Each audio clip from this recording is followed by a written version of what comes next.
En mi caso, el papel de Tomás Marco fue absolutamente determinante. Me abordó Tomás Marco después del estreno de una obra mía, pues soltándome la bomba de proponme un tema y un libretista, o mejor, varias propuestas, para ver si puedo proponerte para hacer una ópera que además iba a coincidir, como fue el caso, con la capitalidad europea del Madrid 92 y los Juegos Olímpicos y Sevilla, o sea, era la bomba aquello. Bien, pues me lo pensé un poco, le hice varias propuestas y mi favorita es la que resultó al final aceptada, que era colaborar con Luis Carandel para revisar un trabajo de William Shakespeare, una obra de Shakespeare, actualizándola y tal. Ese fue el inicio de este asunto. Hay que remontarse a la generación anterior a mí. En esta época yo era bastante viajero, entonces pues no estuve en el estreno de Q de Luis de Pablo, porque estaba residiendo en Bélgica. Selene me pilló demasiado jovencito para estar yo interesado en esas cosas. Y Cristóbal Halfter, pues no había escrito ninguna ópera por aquel entonces. De hecho, cuando estrené la mía, se acercó a mí y me dijo: Jacobo, ya has hecho una cosa que yo todavía no. O sea que por ahí, digamos no era realmente una relación directa. Sí hubo, bueno, influencia de Cristóbal Halfter en obras sinfónicas de gran formato. Y de Tomás Marco podría decir que, bueno, siempre me ha gustado su impudicia, su manera de presentar sin disimular las costuras sus planteamientos, y de eso debe haber algo en mí. A Luis de Pablo, bueno, le agradezco muchísimas cosas porque he sido alumno suyo, porque hemos hablado mucho de la relación del castellano con el canto y especialmente con la ópera, pero Q lo conocí por unas casetes, ya no me acuerdo si de tráfico entre estudiantes que nos intercambiábamos material o si me lo pasó el propio Luis de Pablo, pero no estuve en su estreno. Sí estuve en el de su segunda ópera, El viajero indiscreto, que se estrenó justo cuando me hicieron a mí el encargo. Y además transmití para Radio Nacional ese estreno, o sea que tuve la partitura a mi disposición, me la empollé bien y sí, con El viajero indiscreto, desde luego reconozco que ahí me fijé mucho en la cosa.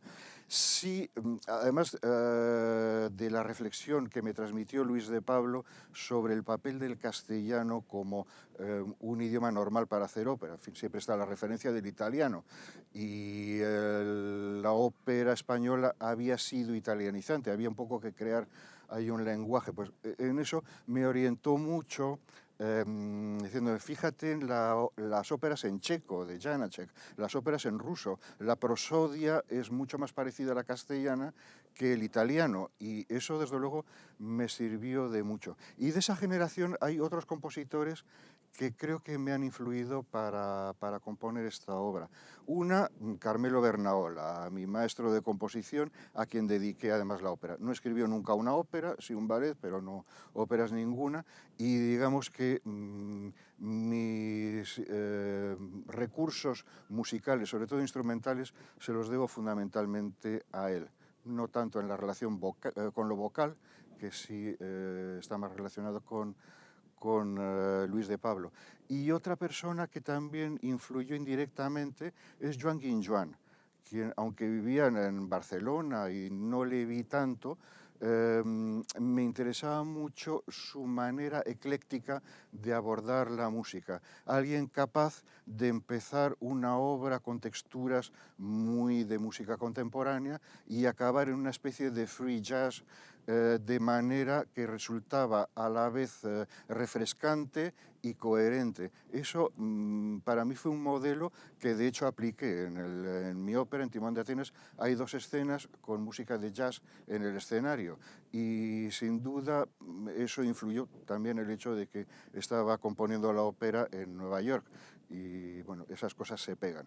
Yo creo que eso es más o menos el panorama de lo que debo a la generación de maestros en España. Evidentemente hay otros autores que me han influido, pero ya son de otra órbita fuera de España, pues qué sé yo, desde Britten, Sostakovich, Stockhausen, en fin, otros maestros, pero que ya no son de nuestro medio. Maderna también, otro ecléctico que manejaba muy bien músicas de distinta naturaleza, porque la ópera requiere de recursos muy diversos, o si no se convierte en un rollo, al menos en mi parecer.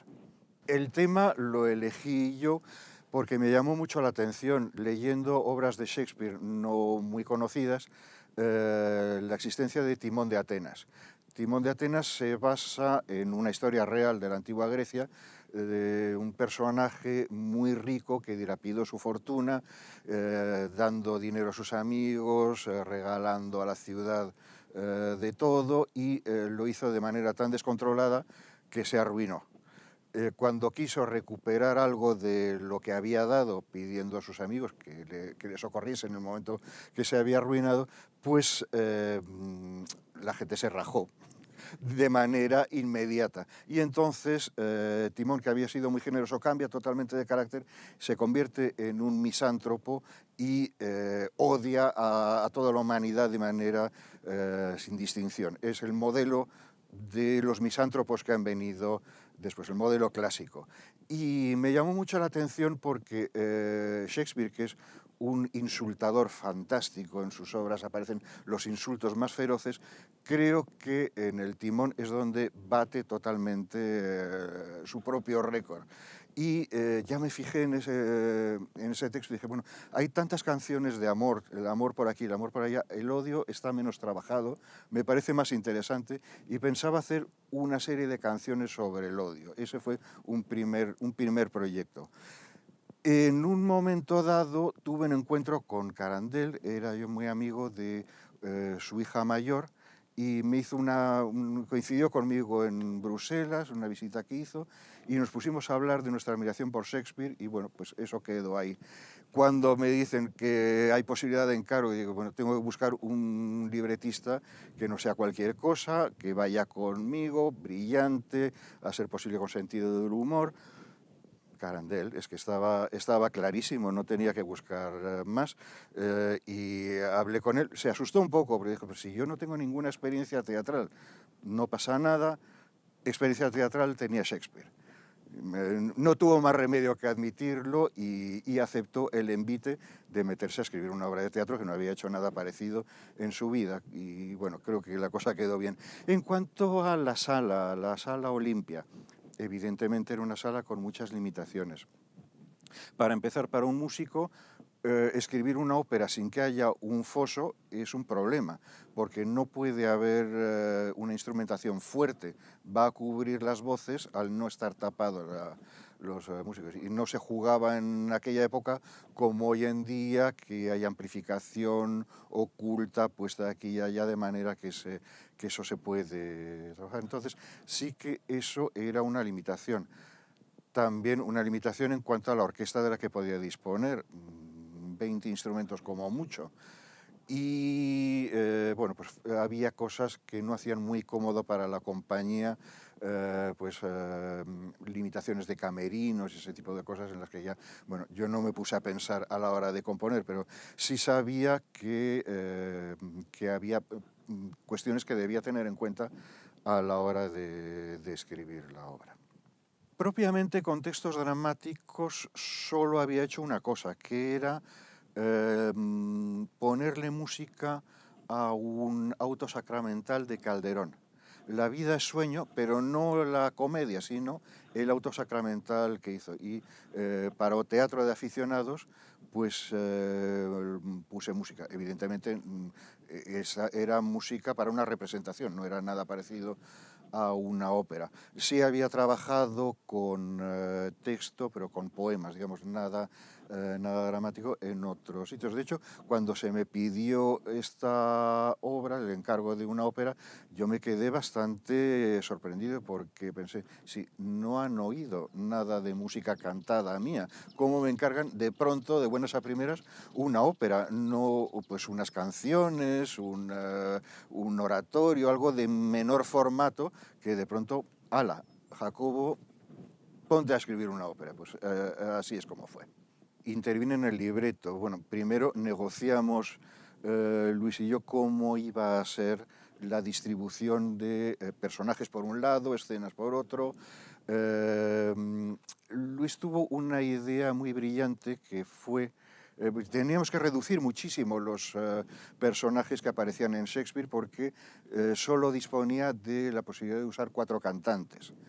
Y en la obra de Shakespeare hay muchísimos más, había que reducir eso de alguna manera.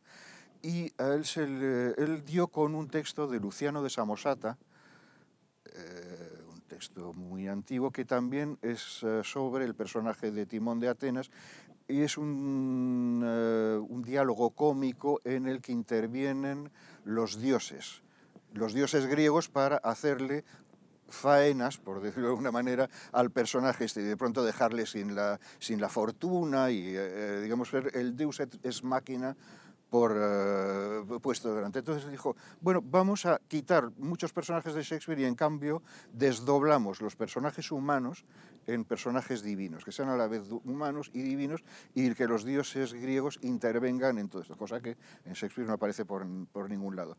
Lo cual añadió muchísimo humor a la cosa porque, bueno, pues Carandel no era muy beato, digamos, y se pitorrea de los dioses. A Zeus le hace decir una cosa, bueno, pues soy omnisciente, claro que sé lo que me estás diciendo, pero ¿qué me ibas a preguntar? O sea, bueno, sí, de una frase a la siguiente. O sea, hay muchísimo humor en el texto de Carandel y mucha variedad de contenidos, que eso me importaba a mí más que la cuestión de la musicalidad del texto. En el sentido de que puede haber pasajes líricos, pasajes humorísticos, pasajes de gran cabreo, había variedad y eso sí que era muy importante para mí. ¿Por qué elegí a Carandel? Entre otras cosas porque sé que un periodista es más flexible que un poeta. A un poeta no se le puede mover una coma.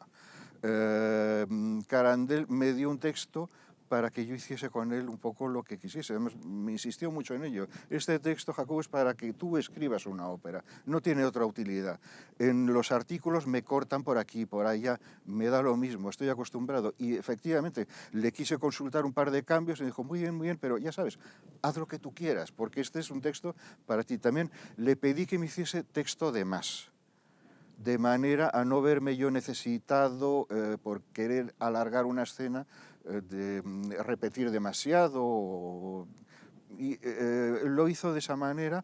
Yo me sentí bastante libre de hacer algunos cortes, nada esencial, desde luego. Y creo que quedó él también contento con esta cuestión. Yo no pude intervenir.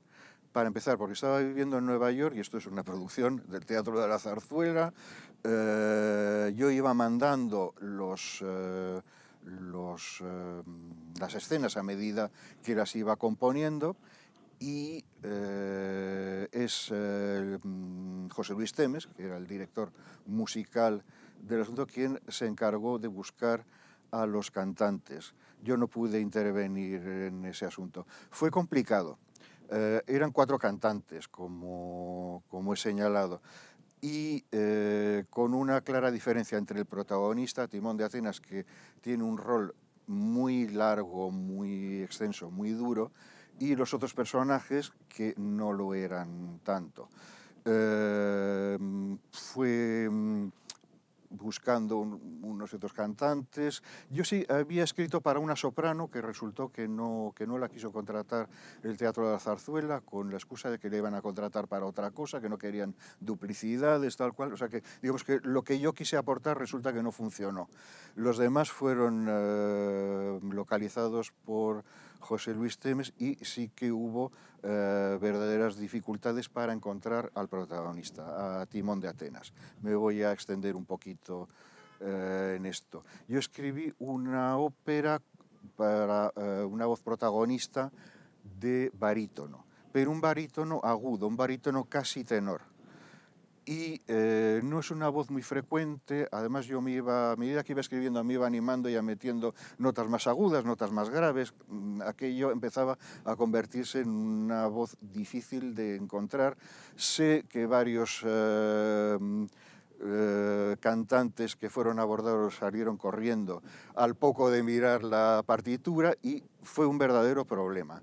Y ahí hubo la suerte de dar con Francesc Garrigosa, que fue quien lo cantó al final, un cantante catalán especializado en música antigua, cosa que a mí sí me interesaba mucho porque no me gustan nada las voces típicas de ópera con mucho vibrato y una voz muy engolada, eso no me gusta nada, prefería cantantes relacionados con la música antigua y encajaba totalmente en esto, y es alguien que no había hecho su debut en Madrid y vio la ocasión de lucirse él, desde luego se lució, fue luego contratado para otras producciones y de que se salvase la situación. La cosa tuvo su aquel, porque él estaba cantando como tenor, normalmente, en Cataluña.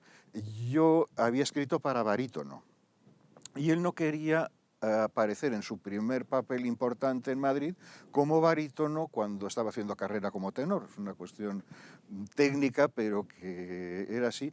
Y cuando fui a los ensayos a Madrid a trabajar, pues hubo ahí un pequeño choque de egos de artistas, que es cosa complicada, porque yo había escrito para barítono y él decía, yo no quiero aparecer como barítono porque yo estoy haciendo mi carrera como tenor, por favor.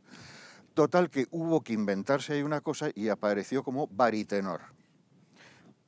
Que existe, pero se usa muy poco la palabra. Es barítono agudo, típico de los roles verdianos, del tenor heroico wagneriano. En fin. Y salvamos la cosa así, no aparecía mi barítono, no aparecía él como tenor, se las arregló para en el currículum del programa de mano que apareciese como tenor, lo cual creó bastante confusión, porque decía, aquí hay dos tenores y sin embargo pasas la página y es baritenor. O sea, hubo con eso un cierto cisco, pero bueno, lo arreglamos bien y en los ensayos me contó él que había bajado su registro normal de tenor, trabajando conseguía bajar, y yo le dije, pues que tienes un registro fantástico, de unos agudos a unos graves, qué lástima porque en este pasaje yo quería haber puesto tal nota y no me atreví, una nota muy grave, ya casi de abajo, más que de barítono. Dijo, ¿qué? Un mi. Y se puso a cantar y llegó, pum, ahí al... Maravilloso, por favor, hazlo ahora mismo. Bueno, ahí quedó. Y en una de estas me dijo, además, cuando hago música antigua con Jordi Sabal, canto como contratenor, es decir, un registro de mujer. Y digo, bueno, llego yo a saber eso. Y lo que escribo, pero bueno, ya estaba todo escrito, salvo esa nota que desplazamos, no hubo más. En cuanto a la elección de los instrumentistas, ahí no intervine en absoluto. Era cosa de José Luis Temes, de la Orquesta Sinfónica de Madrid, que es la que tocaba entonces en la zarzuela, y no hubo más. Bueno, sí, un detalle para dar idea del gran lujo de Timón en su época de esplendor. Hay dos escenas con un grupo de jazz tocando en escena. Y a mí me dijeron, como mucho 20 músicos, no podemos más, no. Y dije, bueno, pues entonces, en la primera parte saco unos músicos que luego tocarán en el foso, tocan en la primera parte en el escenario y luego van a tocar al foso. Sobre el papel estupendo, yo no me pasaba de los 20 músicos, hasta que llegaron los sindicatos. Y según acuerdo de la Orquesta Sinfónica, un músico que toca en el escenario no puede tocar también en el foso. O sea que les hice un piagua a los pobres de la zarzuela porque tuvieron que buscar unos cuantos músicos extra para hacer la orquestina de jazz que tocaba en el escenario y que luego, después de acabar eso, cogían y se largaban y ya está, y cobraban como los demás, naturalmente. Pero bueno, eso pues son cosas que van pasando cuando se hace una producción de este tipo. Elegí yo al director musical, a José Luis Temes. Hasta ese momento, en las otras producciones, era José Ramón Encinar el que había dirigido, que yo recuerde, todas las óperas que se habían hecho. Y bueno, que José Ramón había tocado música mía, la conocía bien y es un magnífico director. Quería un poco variar la cosa. Con Temes pues he tenido muchas relaciones, le ha dirigido muchísimas obras mías, conoce muy bien mi lenguaje, mi forma de trabajar. Era una decisión, digamos, natural y se implicó además mucho en sacar esto adelante. Por ese lado, digamos que no hubo ningún problema. Lo que yo propuse a la zarzuela lo hicieron. En cuanto a la dirección de escena, pues ahí tuve un par de propuestas, pero no funcionaron. Pero bueno, en la zarzuela me dijeron, vamos a encontrar a alguien que te va a gustar. Y buscaron a José Luis Saiz, un joven director de escena que trabajó con mucho empeño y el problema es que era la primera vez que hacía una ópera. También era para mí la primera vez, y yo no me voy a meter ahí con él. Cuando se es novato, se es novato.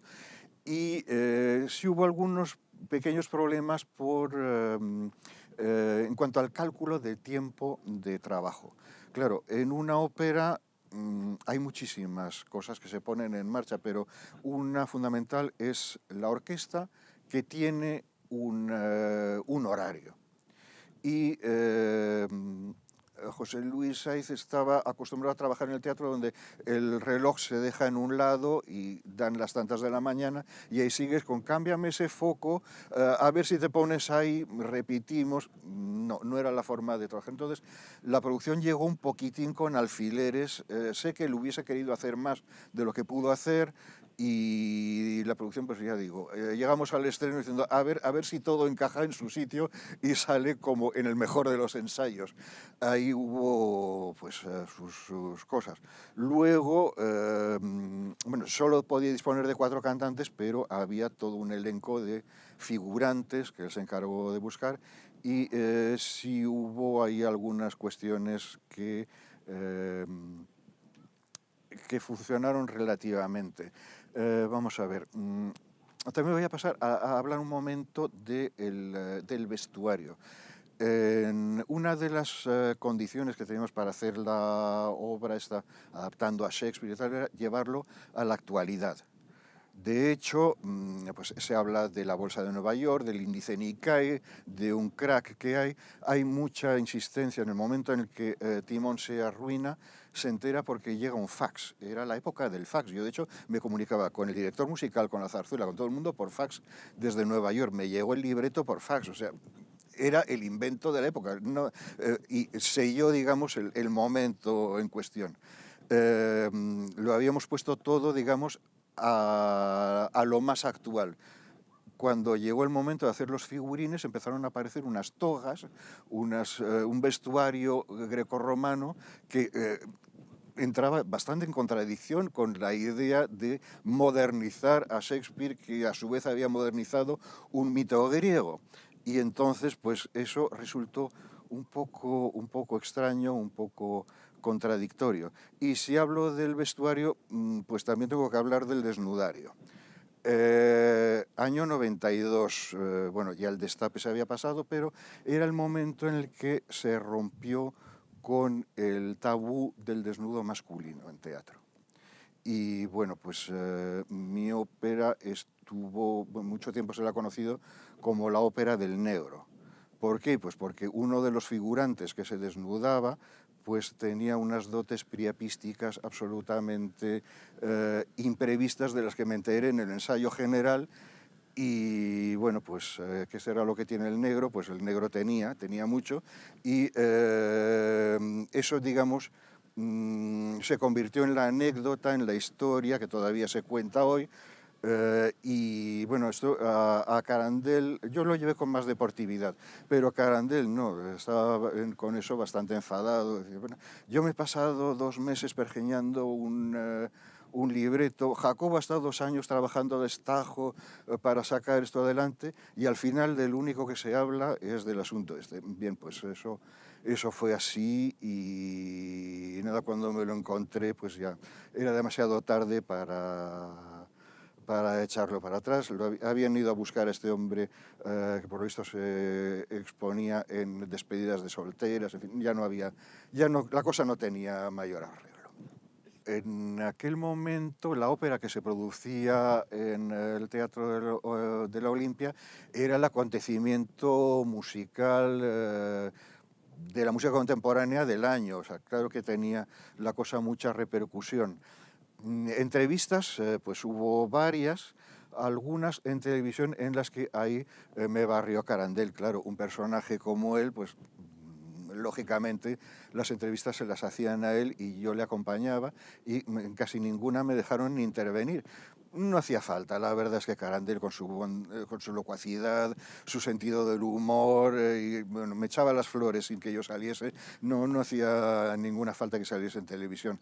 Hubo algunas entrevistas en prensa, bien, eso quedó cubierto de una manera satisfactoria que hoy resultaría bastante inimaginable porque ni los medios dan espacio a este tipo de cosas, la crítica musical prácticamente ha desaparecido, o sea que como para quejarse estamos. De lo que había entonces. Hubo crítica impresa, claro que sí. Alguna pasó desapercibida y fue una lástima. Recuerdo una que me encontré de pronto de Aro Teclen, el crítico teatral de El País, que no la publicó en El País porque había ahí un reparto de poder y las óperas las ponía el crítico musical y no el crítico de teatro, pero se las arregló para colarlo, si no recuerdo mal, en la revista Viajes y lo recomendaba como uno de los espectáculos más interesantes que había en Madrid. Críticas musicales, bien, pues fueron correctos conmigo, fueron educados. Alguna cosilla negativa había, recuerdo a Fernández Cid en ABC, y le agradezco mucho, de alguna manera, que justificaba los peros que ponía a algún aspecto de la ópera. O sea, no era una crítica gratuita, él se explicaba y bueno, pues bien. Hubo alguna crítica a lo del baritenor. Dijeron, ¿qué es eso de un baritenor? ¿De dónde se ha sacado este hombre de la manga semejante palabra? Pues ya he contado por qué lo tuvo que hacer. Si es que no había mejor solución. Bueno, aquí se inventan estos jóvenes unas cosas que hay que ver. Bueno, no hubo mayor problema con, digamos, la crítica impresa. En cuanto a ecos así de compañeros, esas cosas, pues nunca se puede gustar universalmente, afortunadamente. Y lo que a mí me llegó, pues fue bastante positivo. De hecho, hubo colegas que vinieron a muchas representaciones. Recuerdo a Paco Guerrero, por ejemplo, un radical de la música contemporánea, que vino a todas las funciones y que me felicitó especialmente por las escenas de jazz. Cuando era un radical de lo más contemporáneo, de lo más avanzado, pues eran las escenas de jazz lo que más le gustaron. O sea que, también se lleva unas sorpresas al recibir los ecos de los compañeros de profesión y bueno, aquello funcionó, tuvo su eco y estuvo bien. Sí, por supuesto, era una apuesta por los entonces jóvenes compositores. También me parece que era lo más sensato que se podía hacer. Quiero decir, no había mucho tiempo para escribir una ópera. Una ópera requiere tiempo y salud. Yo me dejé parte de la salud escribiendo la ópera. Problemas por estar demasiadas horas sentado. Y sé de algunos otros colegas que también tuvieron problemas similares cuando todos teníamos 30 años más o menos. O sea, no estábamos en un momento, digamos, físicamente bueno. Y bueno, la remuneración por este trabajo tan intenso no era para volverse loco, o sea que tenía que ser gente que pudiese decir, esta es mi ocasión y aparco lo que sea para hacer una obra todo lo potente que se pueda, y que no tuviese una imbricación profesional tal que no pudiese dedicar ese tiempo. Pues era mi caso, había terminado mis estudios, mi equivalente a doctorado, y además me pude mudar a Nueva York en aquel momento, encerrarme en un apartamento, salía una tarde a la semana, religiosamente a hacer algo que no fuese componer, y por lo demás compuse. O sea que creo que la apuesta por esa generación, que era la que estaba disputando, era la apuesta lógica. Haber hecho encargos a gente más asentada, pues se hubiese encontrado con problemas de caché, de necesitar más tiempo, de lo que sea. Vamos, creo que ahí acertó Tomás Marco eligiendo a la gente que proponía, sí. Desde luego que fue una ruptura de continuidad, una pena, porque aquello tenía su ritmo anual, todo el mundo esperaba la ópera del año, y que eso se interrumpiese, pues fue una verdadera pena. El CDMC duró unos años más, también desapareció, y claro que ha sido pues una ruptura, porque era un proyecto no solo bonito, no solo interesante, sino creo que bien dimensionado. No era una superproducción como muchas veces se hacen, ni una ópera raquítica como las que quizá hoy en día vemos más frecuentemente. Creo que sería muy interesante recuperar algo parecido, quizá en un espacio como el Teatro de la Zarzuela en Madrid, o los 1001 auditorios que se han ido construyendo. Por España se ha hecho una inversión en infraestructuras que quizá no se están aprovechando todo lo bien que se debían.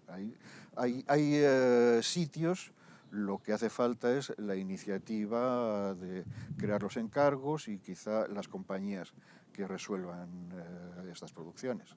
Óperas se han seguido haciendo y, como había mencionado, muchas veces son las grandes producciones del Teatro Real, que no tienen la continuidad de las que se hicieron en otra época, que son unas producciones muy grandes, muy caras, que cuando se encajan en el abono traen problemas, porque los abonados lo que quieren es oír sus óperas de repertorio y que no haya demasiada experimentación, demasiada vanguardia. Entonces es normal que estas óperas de Verdú, de otros autores más jóvenes que yo, Mendoza, etcétera, pues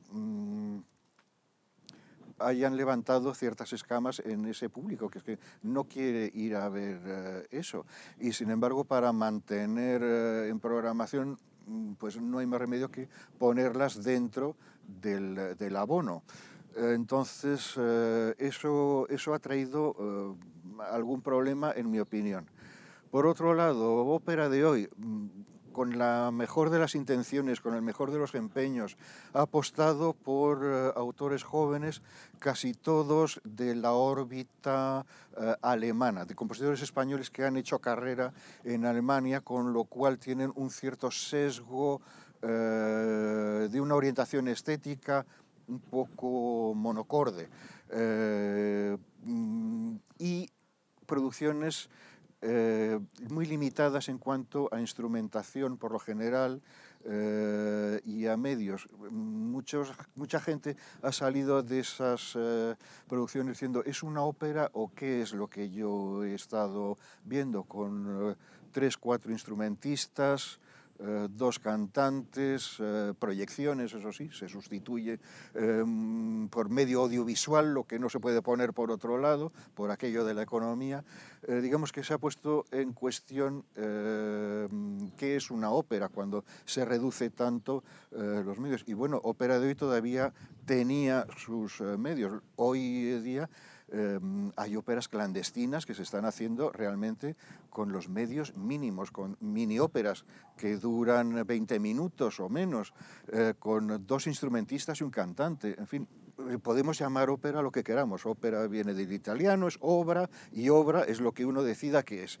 Bien, de acuerdo, pero cuando uno habla de ópera piensa en otra cosa. No tiene por qué ser, qué sé yo, La Favorita, no tiene por qué ser Aida con los elefantes saliendo por aquí y por allá, pero caramba, la elasticidad quizá tenga un límite. Niego la mayor, no hay anacronismo de la ópera, no lo hay de ninguna manera. Para empezar, la ópera no se circunscribe a Europa desde el barroco Monteverdi a los tiempos actuales. No, ópera hay en Europa. Antes había los misterios, el misterio de Elche, hasta las monjas escribían dramas sacros que se cantaban en gregoriano, Hildegarda von Bingen. O sea que nos podemos remontar a mucho antes de que a alguien se le ocurriese la palabra ópera para un género. Fuera de Europa, en Asia, en Java, en la India, casi todas las culturas sus mitos los tienen que representar, y que esa representación vaya acompañada de música y muchas veces de canto, pues es que es casi una cosa universal. O sea que ¿cómo va a caer eso a convertirse en anacrónico? Será una cierta concepción de la ópera la que pueda ser anacrónica, no la idea de música dramática. El teatro ha tenido siempre una aportación de música. Si esa aportación es grande, eso es una ópera de alguna manera. O sea que no puede considerarse de ninguna forma algo anacrónico. Otra cosa es que haya vaivenes pequeños, momentos de mayor o menor moda del operístico, concepciones de la ópera que caen pues, por razones, digamos, de mercado, en decadencia. Claro, pues la ópera italiana del 19 hoy no tendría vigencia, pero hay muchísimas formas de plantearse la cuestión. La ópera es subvencionada, como casi todos los productos culturales de alto nivel. Es muy raro una ópera que mediante la taquilla pueda salir adelante. Entonces, ¿quién subvenciona hoy? Las fundaciones están un poquito desaparecidas en esto. Ya el mecenazgo pues tampoco parece que salga adelante. Pues tiene que ser de una manera u otra el Estado. Y al Estado le cuesta hacer un proyecto cultural a medio y largo plazo. Nos hemos encontrado con que solamente lo que se hace en Cataluña y en Barcelona, digamos, en Madrid, parece que tiene eco. Durante una época ha sido así. En España, ahora con el sistema autonómico, vemos algunas otras dinámicas que puedan ser interesantes, sobre todo en las autonomías que tienen un idioma propio.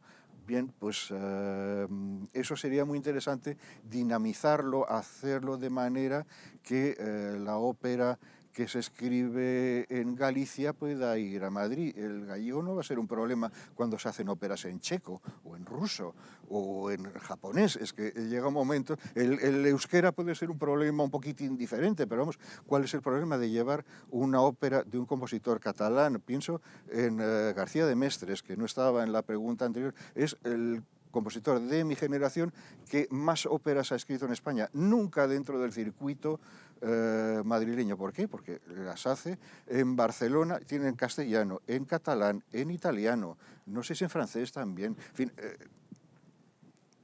no sería ningún problema hacer que esas cosas se muevan. En Galicia, Fernando Buide ha hecho una ópera estupenda, La amnesia de Clío, en gallego. Pues esa podría perfectamente llevarse a Madrid también, y que una ópera de Madrid viniese a alguna de las salas que hay en Galicia. En fin, la cosa sería tener un proyecto cultural que permitiese el movimiento, y no que los distintos mandarines culturales que hay en cada sitio haga algo que al final pierde trascendencia por falta de movimiento. Ese es, digamos, el reto que creo que culturalmente hay por delante. Desde luego hay muchos autores, jóvenes, no jóvenes, algunos que habría que recordar que por aquí andamos, y darle movimiento a la cosa. También hay que pensar en Hispanoamérica, caramba, la ópera en español e idiomas afines. No podemos estar ignorando lo que se hace en México, lo que se hace en Argentina, lo que se hace en Chile, lo que se hace en Cuba. Por favor, somos una misma comunidad de idioma. ¿Cuánto tiempo ha tardado en hacerse Bomarzo, una ópera fabulosa argentina de Ginastera, en traerla a Madrid? Muchísimo. Pues de eso hay que intercambiar más y llevar lo nuestro allá también, pero tiene que ser un toma y daca. La cultura es comunicación. Sin eso creo que la cosa se reduce y ahí sí que perderá vigencia, no la ópera, todo, acaba perdiendo vigencia todo.